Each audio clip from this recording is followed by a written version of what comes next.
Welcome, everyone, to the Amazing Scale Modelers Sunday Hangout. This is your host extraordinaire, Scratch and Jack. Amazing Scale Modelers is a Google Plus community of scale modelers of all shapes and sizes, interests, genres, and skill levels who like to share their tricks,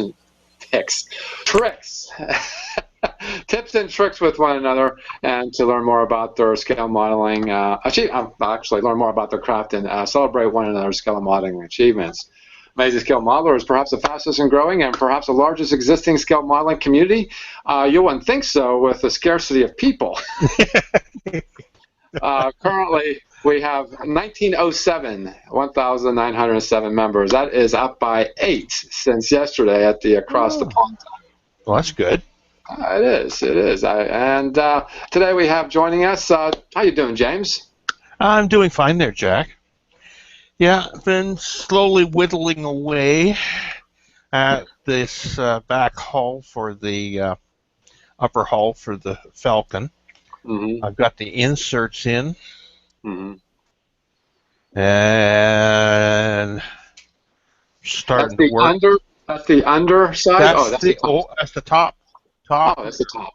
Okay. And like where all the heat exchangers and that are, so that's got to be folded and then installed on that. Really cool. Images of having things printed for you. We were just talking about painting silver linings around the windows of cars, and you have that already printed. So you go through a lot of ink, do you not, through this kind of thing? I do. I have I went through I'm using a 6-ink printer, so I have the individual colors in the printer as opposed to buying the combo cartridges, because the printers for the combo cartridges, I find that they run out of ink way too quickly. Yeah. Well, that's really your only expense is the printer, buying a pretty good one, and as well as having the ink and all that stuff. So how many pixels will be good for printing? These plans do come in pixels, I'm sure. Well, these ones are printed probably at 1,200 or 2,000. Oh, really? That's pretty dense. Yeah. It's pretty dense. So yeah, that's going to cost you a lot of ink. What's your next project looking forward? Looking forward, this is the plan for my spring build once I get this thing done. Is to do, it's right here. Oh, yes. The Enterprise D. E. Yeah, the E. Yeah, and we thought the 1,000 scale is going to run you at least a foot long, if not slightly longer. Yeah. So that's going to be, and that's all the pages to do it. All the pages, all 48 pages. Oh, jeez. Well, looking forward to the Falcon being done. So how you doing, Wayne? I'm fine, thank you. How's everyone? We're fine. It's very late at night there. 1 in the morning, perhaps? It's 12 in the morning. Oh, 12 in the morning. Okay. So what you got happening on your bench 12 a.m. in the UK? So, as you see, I've finally got the panther finished, all weathered up nicely. So what I've done is I've just run the airbrush with the Tamiya buff colour, just to give it that dusty feel.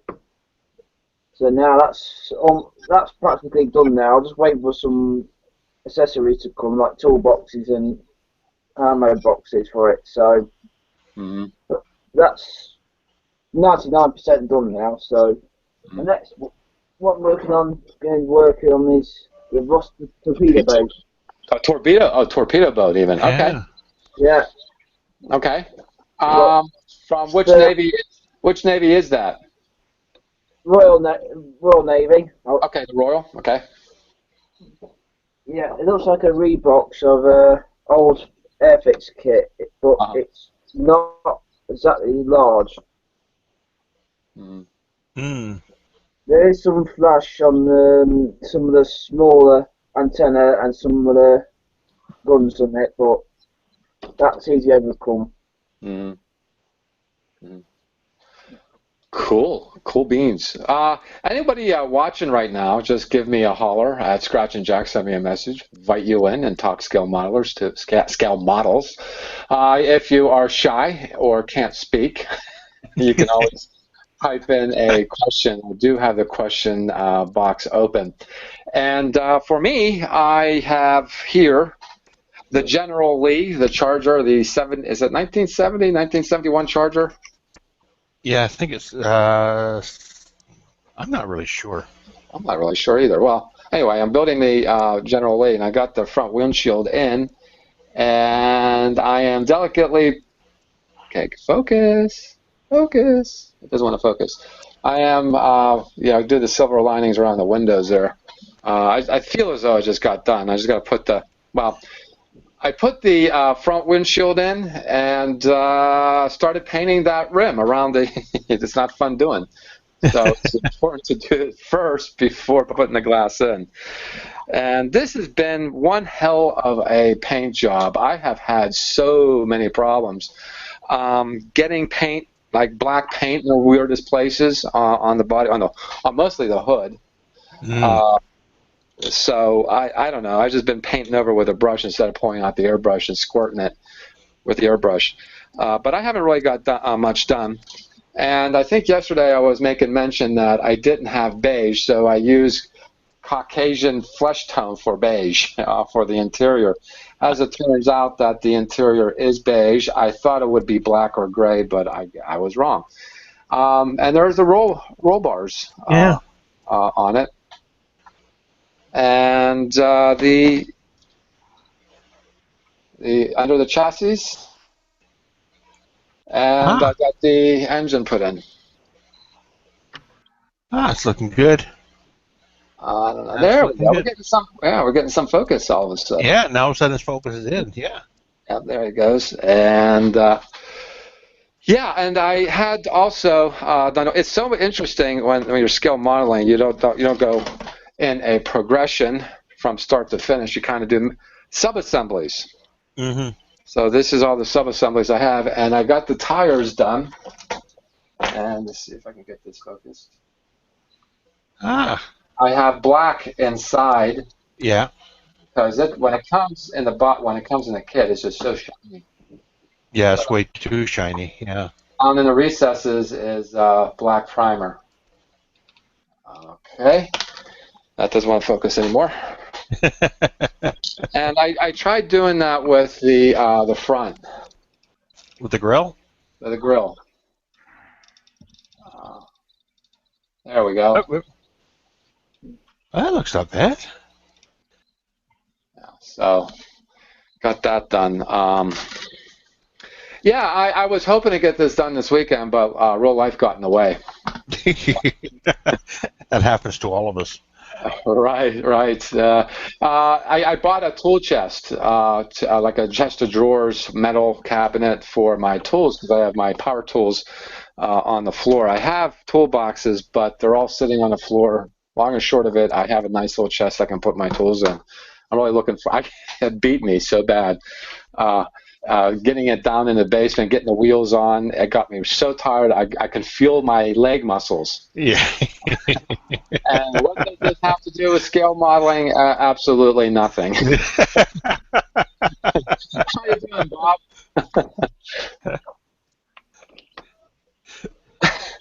I feel your pain for that, because I've been through something similar today. So. He's having internet trouble. You keep freezing up, Bob. Can you speak? Yeah.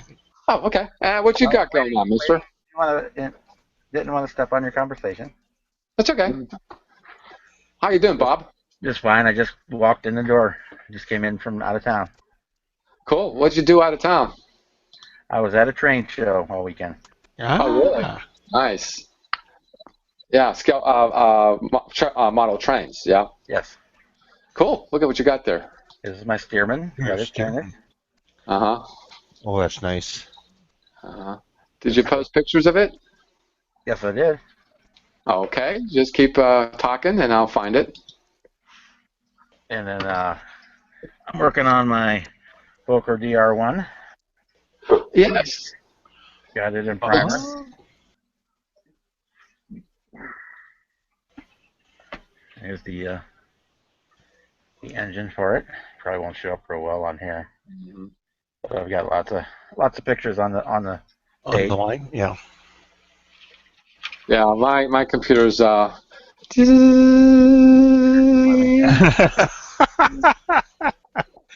up and wait.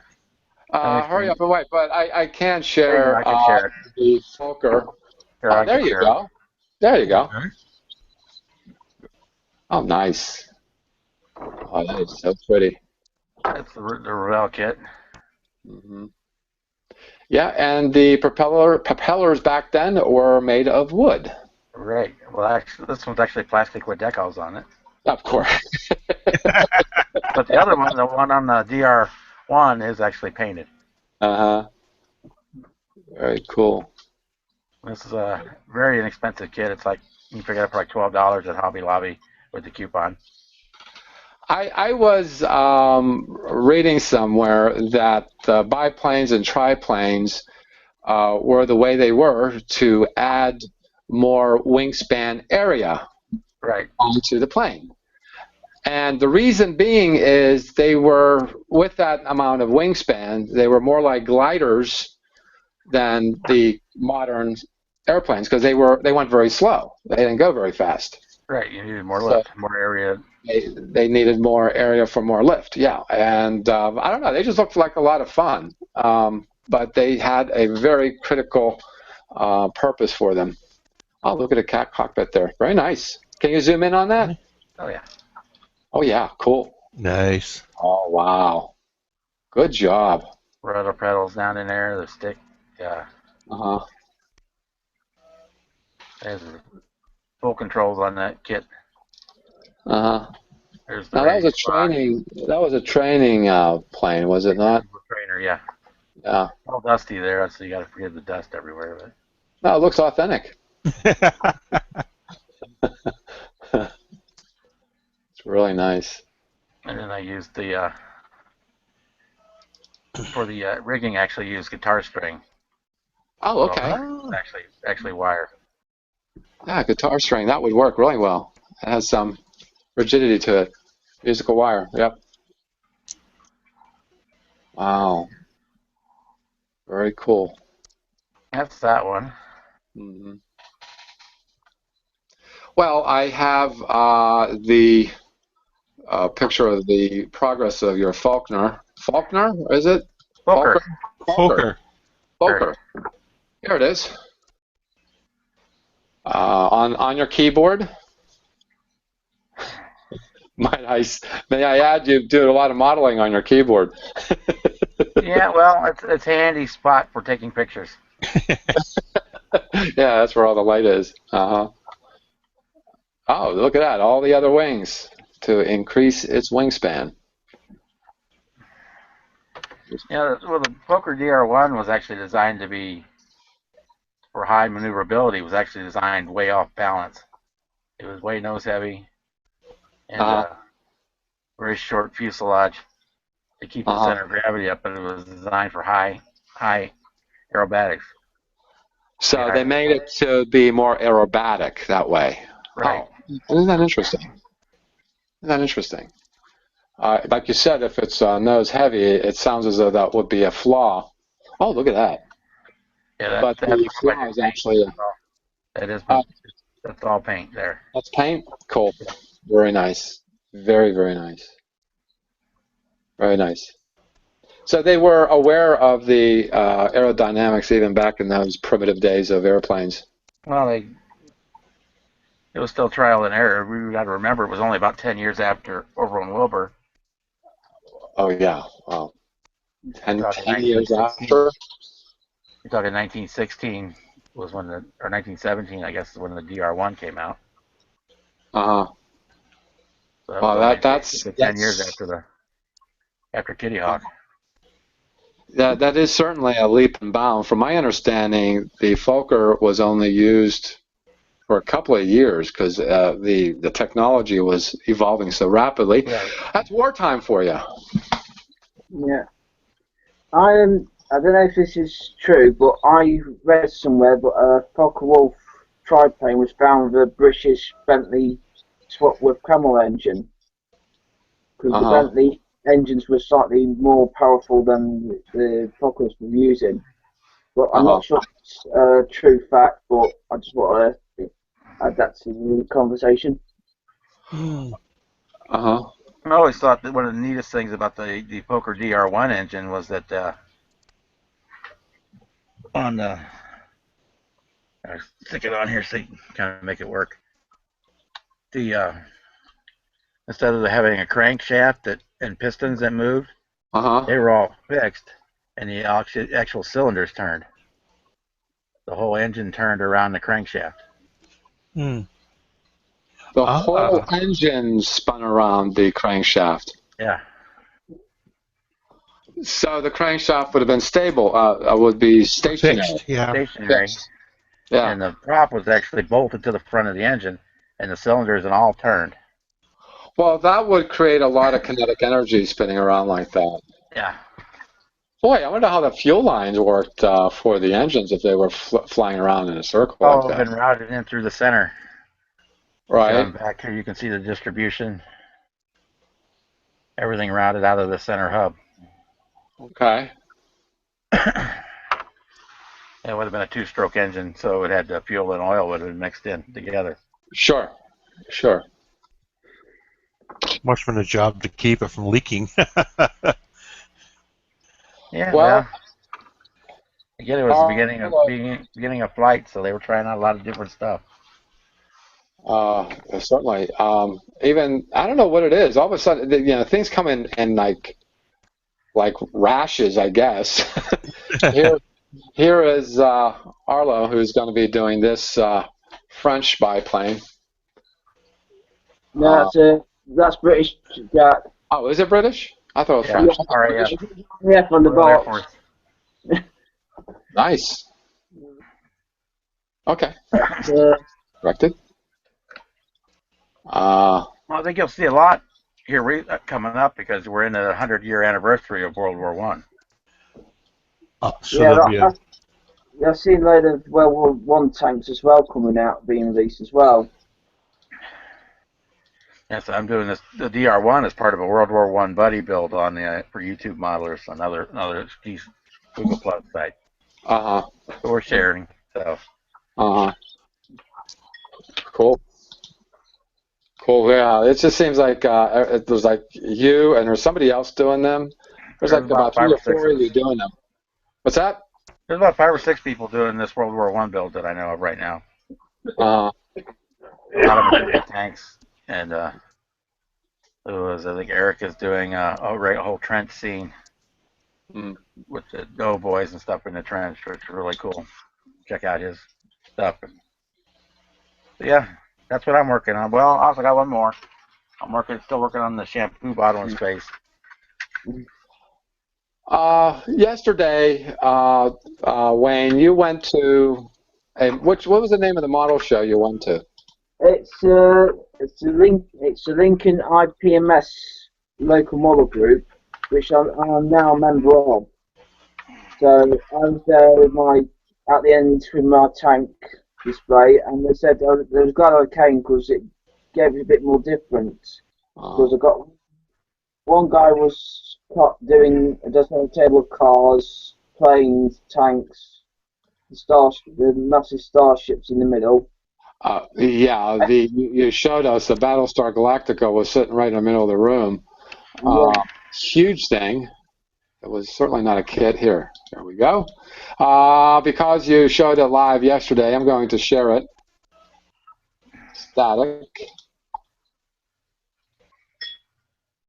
Yeah, all them ships are stripped from scratch and from various items. I like them. Holy crap. They did such a nice job on those. That's 3 years worth of work on them. And I know that I think we did Colonial Movers was there, and then I think it was the one the Rising Star. Oh, there we go. Yeah, the cargo. This over here looks like HO scale boxcars. Probably what it is. Oh, there's right where your arrow was. It was the Apollo, one of the Apollo. Yeah. Right here, Apollo modules. Yep. He's used model trains, tanks, ships. The one on the far right hand corner. This one right here. That one's got a part of a U-boat, Rebel U-boat kit on it. Actually, a whole lot of it. Oh yeah, that is really cool. Yeah. He's just used various items around. As I say, it's been 3 years, and he's going to take it to Birmingham for what sci-fi show or something, and he's going to get one of the actors who played in the original series to sign one of the model kits. Are they still alive? I think so. Yeah, Richard Hatch, Dirk Benedict. Yeah, that's freaking amazing. All that detail, and that's surely a lot of reference material to build that. Yeah, it's also got all working lights and everything. So it's even got the little vipers shooting out from the side. Yeah, I saw that. Yeah, being launched out of the tube. Mm-hmm. Yeah. I got loads of comments on my tank kits as well. So it was especially from the kids because because all the kids are doing playing well at tanks and that. So good. Mm. Yeah. Well, there's something that did catch my eye here. I think everybody can recognize this, if you're all Star Wars fans, but it was painted in camouflage.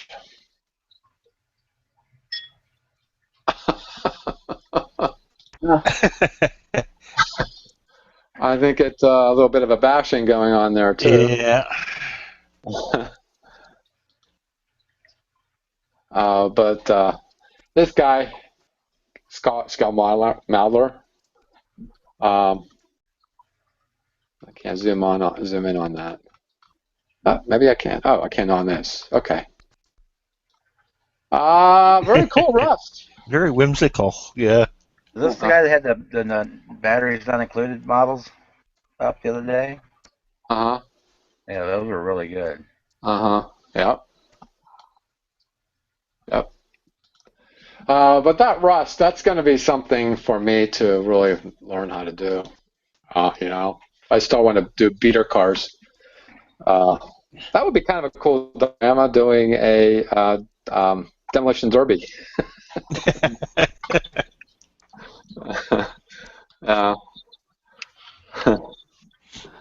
But I'm wanting to do a thing for this General Lee. Get one of those plaques that have the X-wing on and create a pile of dirt so the General Lee is flying over it. But of course the car will be empty. I don't have any figures to put in the car. So the car will be empty. Hey, okay. They must have jumped out before I went over that. That'll be my explanation for it. But I have to start learning how to be patient enough to do dioramas. Fit the bottles into a diorama such as this. Boy, it's already coming out. A lot of, how should I say, remembering the movies. Yeah, I With like this that. I like that X-wing, one a lot. the X-wing flying over the water, and in its wake, blowing out some water vapor or spray.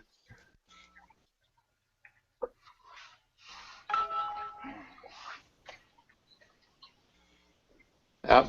I wanted to do something along these lines. Looks boss made excellent work. Yep. Andy Golightly had done this. Very cool. Heath Yeah, is so trying to get in, Jack. what's that? I just got a note from Heath. He can't get in. Who? Heath. Heath? Yep. Oh, Heath, my boy. All right, Heath, I put out 2 invitations. I'll do my 3rd here. There you go. There we go.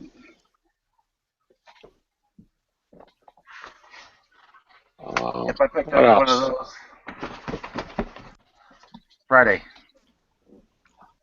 Snap tight. Yeah. Snap tight Max one, the better one.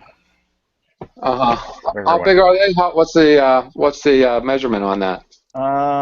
Does it say on here? I think this is one that's closer to 148 scale. 148? That's pretty small. Oh, 148. 1 to 48. Okay, yeah. 148. That's this size. Right. Let's see if it has the lengths on here. I haven't even opened it up yet. Okay. Hi, Ken. How you doing, Ken? How you doing, boss? Fancy seeing you here. I haven't seen you in a bit. How you doing? Good. Yourself? I'm doing very well, thank you. Got over some flu and some bronchitis, but back to modeling. That's good. What have you been working on? Right now, I'm working on this one here for graphic design. The Discovery? No, it's the Aries. Oh, the Aries. Aries. Yeah, putting a bit of detail on it there. What show is that from? From 2001. It's a shuttle. Yeah. Yeah, it's around. Oh, okay. Yeah. So as that today, detailing that one. And I'm working on another one for Larson Design. Working on the launch pad for the 22-inch Eagle. This is a different one. This is a different one from the regular one. This is a one from the episode Exiles, where he lands and like lands out of a mountain there, and he goes inside the mountain.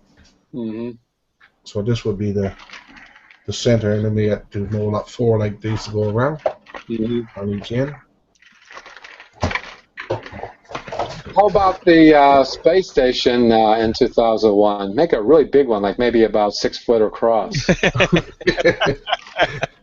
And this is going to be the arm that comes out to connect down to the Eagle. Cool. No, I'm kind of curious about the space station. Maybe not 6 foot, but that does seem like it's up your alley. You got a big piece of styrene leaning in against something there in the background. Yeah, it might be nice to get a piece of styrene that big. You know, if I got a piece like that, I'd probably piss it away and come out with something about this big.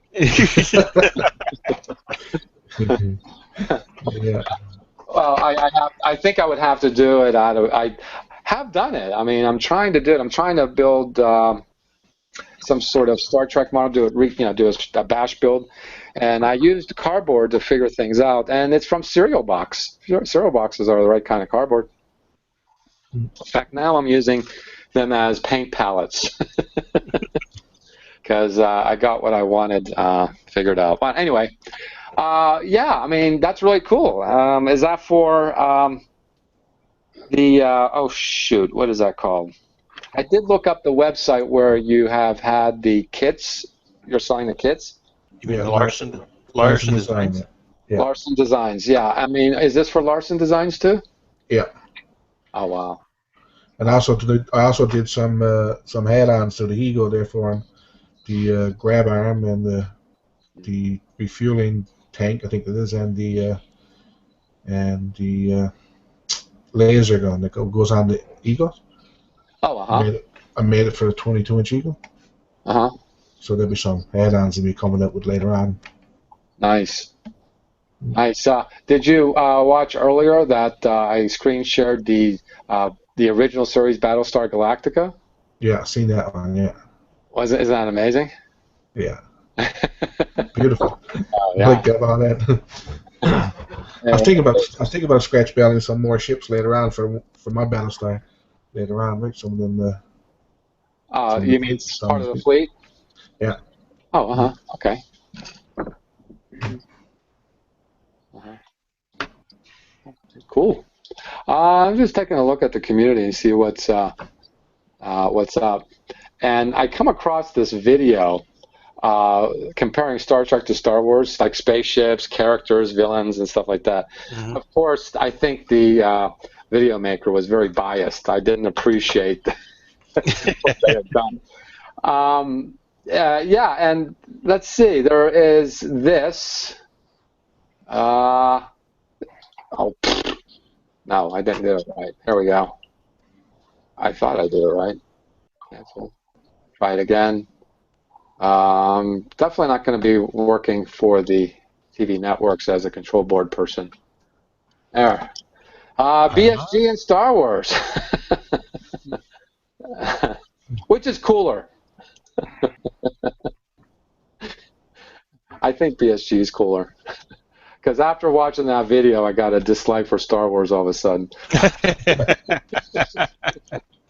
What does that have to do about modeling? Nothing. Anyway. But that's Mr.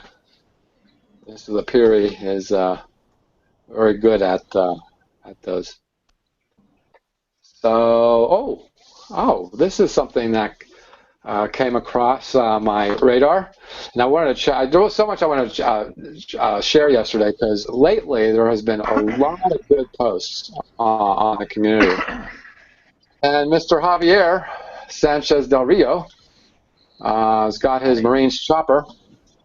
Oh, that's nice. There we go.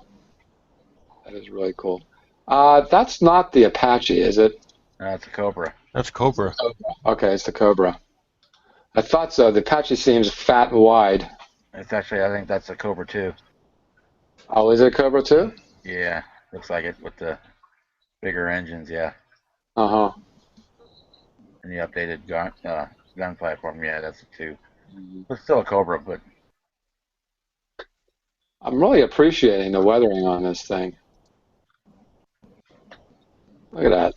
I think it's even, looks like some stippling, maybe. appreciating. Definitely airbrush weathering on this.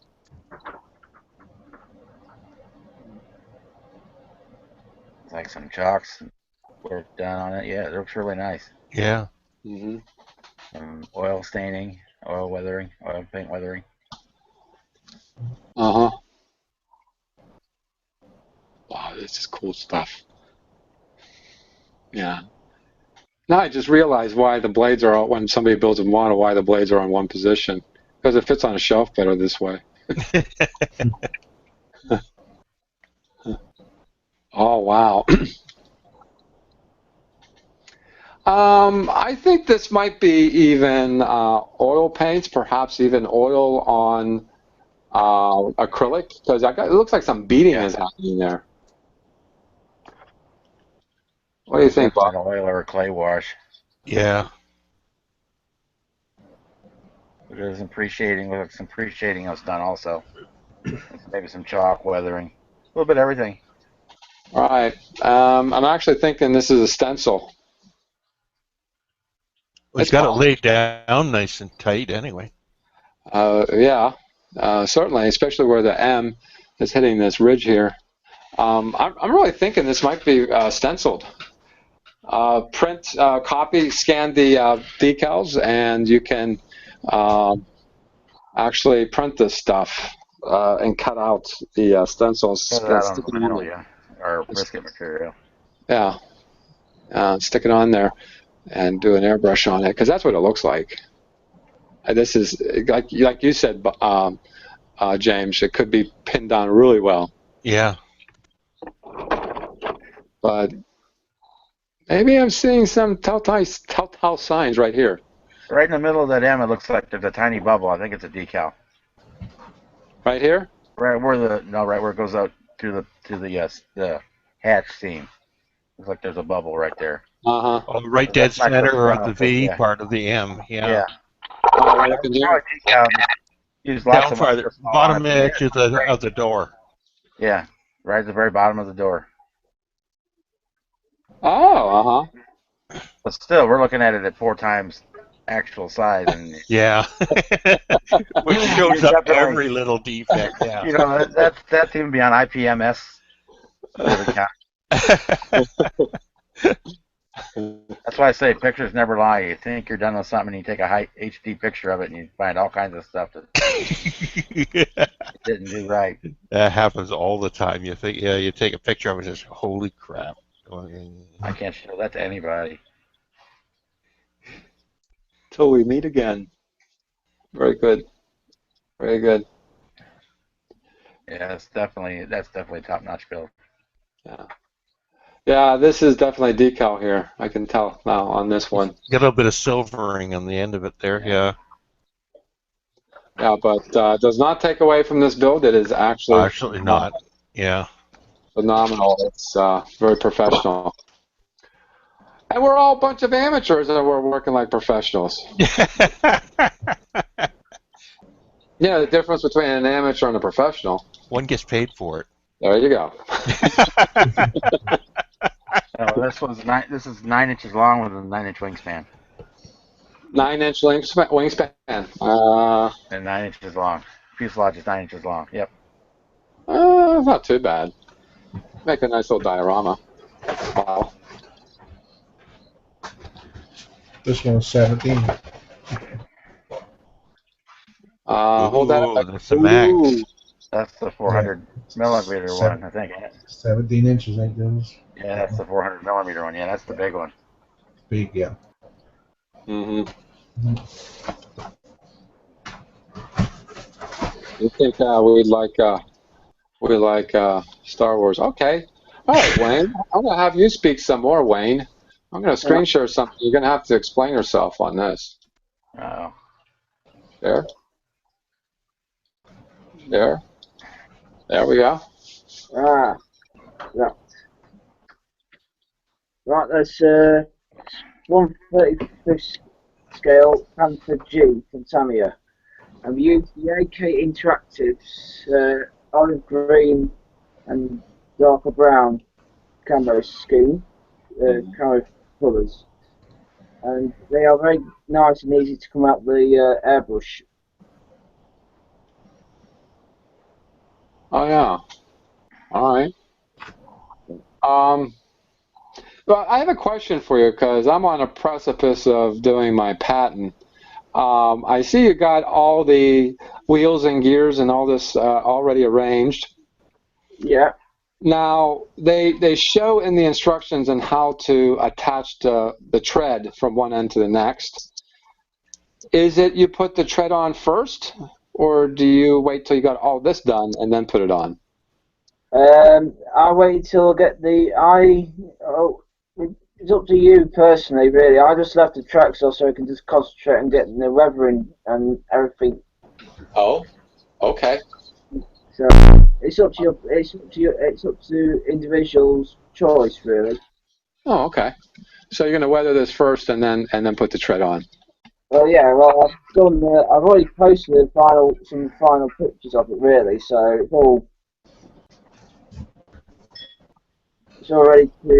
it's all ready now. So I have posted a picture or two of the actual kit finished. I'm just waiting for some accessories to come, like the ammo boxes and some ration boxes coming. But I've got to wait till February before they come, because they're coming from China and they're having like some public holidays or something, that being Christmas and Chinese New Year close together. So. Okay, there was this talk yesterday, and this is the airplane that I couldn't think of what the name of it was or is. Or P-40. P-40? Yeah. It's like, yeah. Depending on which version it could be, a Warhawk, a Kitty Hawk. Irene the Queen.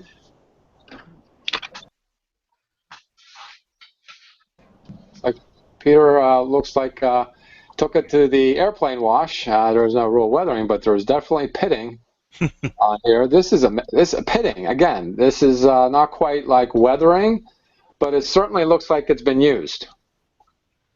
That's some sort of chipping method, either hairspray or masking fluid or something like that. Hairspray. And once you apply the paint, you just flake off brush off the hairspray.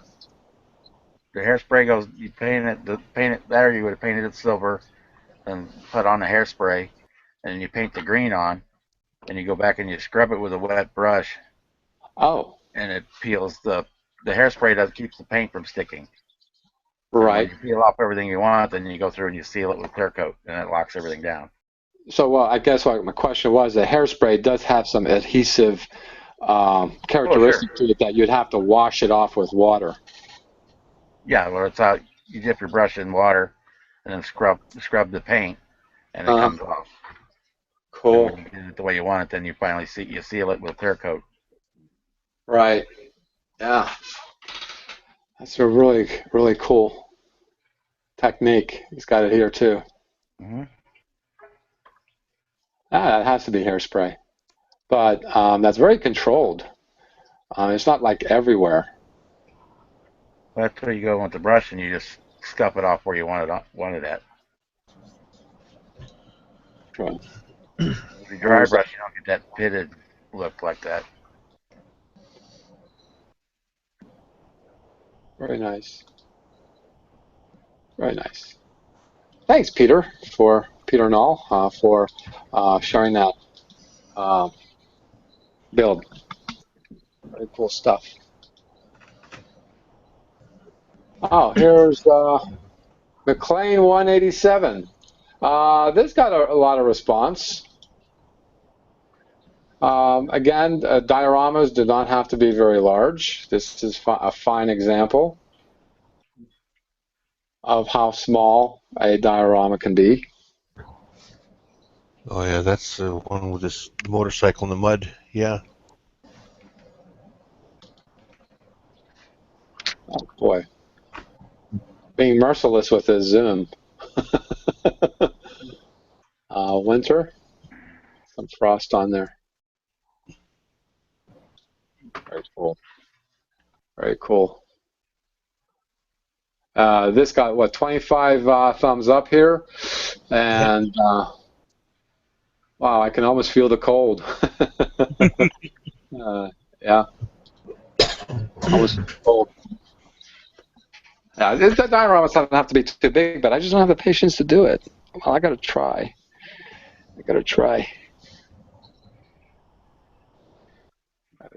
They don't have to be much bigger than the model itself, or even if some of them could be smaller. I mean, yeah. Well, Walmart has, and you would know this, they have this press board that has an oval plaque, like about this big. Yep. And I used it for one of my for my X-wing. I haven't taken pictures of it because I'm not particularly fond of the build. But yeah, I mean, thinking of that, it wouldn't take too much. Well, my Kingfisher's just on a plate, just big enough for the plane. Remember that one? I'll go grab it. Oh, yeah. You mean the one with the water? Yeah. Yeah. I think that is what I'm talking about the plaque at Walmart, because you probably bought it where you work.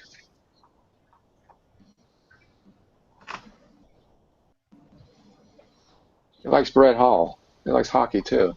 And all the bunch of Star Trek models, and then boy, It's only as big as the plane. And It actually was the glass hot plate that I've got from Dollar Tree. Ah. But it's only just big enough for the floats. I mean, they don't have to be huge. That would be a 72 scale plane, though, would it not? What? That's a 72 scale. That's 48. That's a 48. Is it a 48? Yeah. Oh, wow. I do almost exclusively 48 scale or bigger. Occasionally I'll do a 72nd, but I did one of those testers, 72 scales. Forget it. It's too small. Problem, yeah. Yeah, I think I am on your picture page. I do want to share that plane. Boy, you got a lot of pictures. Oh, yeah. Oh crap, you are one hell of a model builder. Oh, you even did those mini egg-looking things. Oh, the Eggplanes? eggplants? Oh, I love the eggplanes. They're great. Yeah, I can't say I've seen this up close and personal. They're Hasagawa kits. Yeah. They've got maybe their low part count, and they're just fun and whimsical. Yeah. There's a space shuttle. There's one you like, Jack. There's a space shuttle on the 747 eggplane kit. And they're both eggplanes. And they got some now, the Macross aircraft, too, in the Yeah. eggplanes now, too. And they're not real expensive. I think that P-47 was like $10 or $11. They got ships, too. Yeah. They got ships, too, in the eggplanes.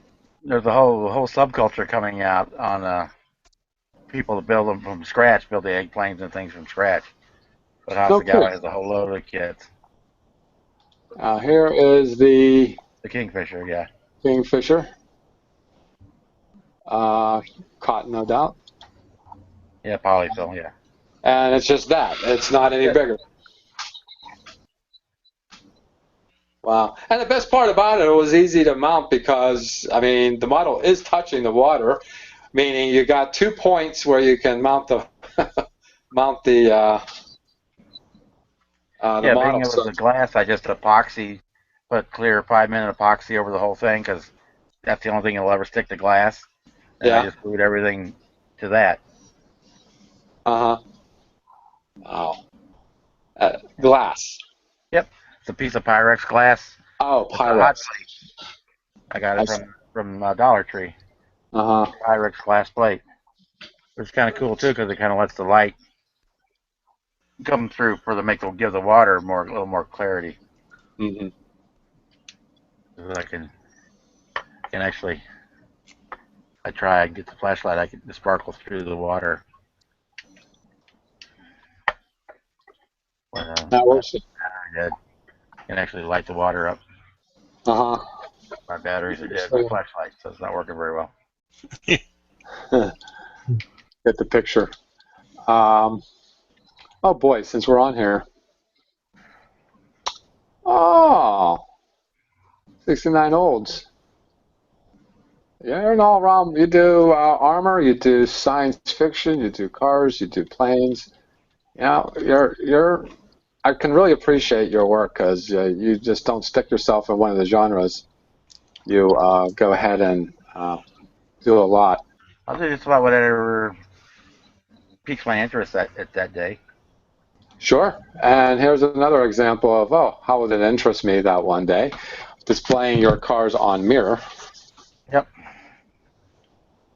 That also came from Dollar Tree, that mirror. Mm-hmm. There's the olds. Yeah. My dad had a 68. He had a 68 old 442 painted like that. So I built that for a Father's Day group build. Uh-huh. And it just happened to be, he died the day after that was done. Oh.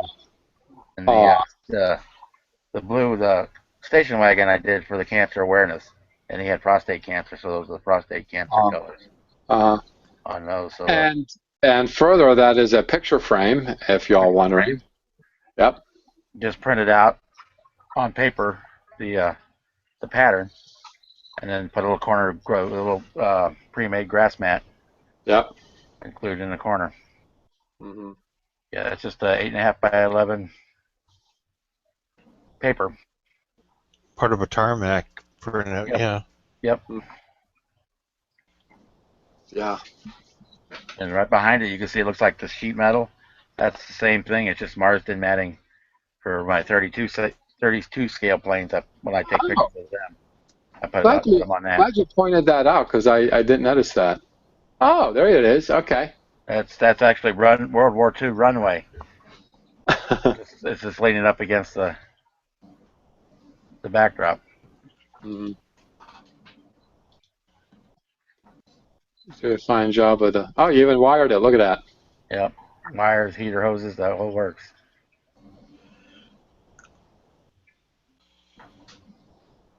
Oh, Bob, you're really good. Oh, that actually looks real. The way you have the lighting on it, it looks like it's real. Well, I used real car paint, so that's kind of the effect you get. Real car paint. The white, the gold, the blue. Really? Yep. Huh. That's really good stuff. Yeah, I gotta start doing that. And talk about the flaws. That last picture you showed a great big injector pin mark in the carpet of the floorboard of that car. That I didn't see until I looked at the pictures and had done the car. Yeah. I'm sorry, I didn't catch that. I mean, here, everyone go back to this. Showing the interior, right in the passenger floorboard there. Oh yeah. See the giant injector pin mark? Yeah. I didn't see it until after I put the car together and I was looking at the pictures. Like, damn! I should have caught that. Well, once you put it inside the body, yeah, you can see it in the car, but you're not going to see it. Yeah. Yeah, I come across that a lot too. The one you can see when I did the Herbie the Love Bug car, I forgot to sand the inside of the hood, the front, the bonnet, the trunk, whatever you want, the one in front. And when you raise it up, there's a great big part number on the inside. It says part number 28. You know what? The jets that I had built, they don't. Okay, on this they have it printed on there, and I just painted the inside. Oh, the planes! They always put it on the outside somewhere. I had to sand it off with this piece right here. Right on a plane, they actually have raised lettering. Mm-hmm. Oh, please. On the outside, always. It's on the bottom of the wing or bottom of the tail. Yeah. Somewhere on the bottom of the plane. Where was it on this one? It was on the horizontal stabilizer, I think, on this one. Sand it off. Oh yeah, that's just more work. Oh boy, am I lazy. You know what? A lot of the models that I built as a kid that I still have and go back to, that's on there. Now that the way I can figure out what a model kit it was and who made it. So it was Revell or Monogram or AMT or because it's on. That's pretty funny. Wow. The ones that did now, you actually on a decal sheet at the bottom it says Monogram B29 mod kit model number or whatever. I used to put that decal on the bottom of the plane somewhere. So if I ever wanted to get it again, I knew what the kit was. The old kits used to put the part numbers on the parts. Yeah. You cast them right on the parts. Oh, really? Yeah. Well, that will be a lot of sanding little parts. Well, in most cases, they usually put them on the inside, but if it was something on the inside that was become visible later on, it was a pain. Well, anything else, guys? Anything else? I'm done. You're done? Yeah, I'm done. You got any more to show? Nobody asked a question? That's pretty... I don't know. No question? No questions? No one put any questions up? No. No questions up. Okay. Guess this will be a short Sunday hangout. I just want to give a shout out to Jay. Haven't seen Jay in a while, and he did chime in, and he said that he got the flu, and now he has the bronchitis, just as I had.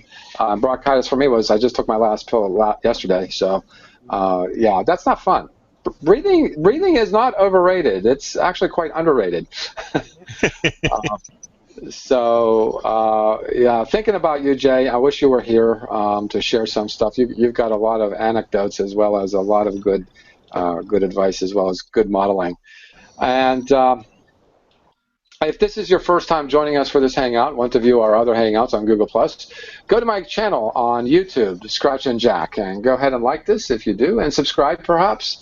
And if it's a thumbs down, it just shows you what kind of person you are, because I get thumbs down just like anybody else. You trolls are out there. I guess the internet wouldn't be the internet with you guys.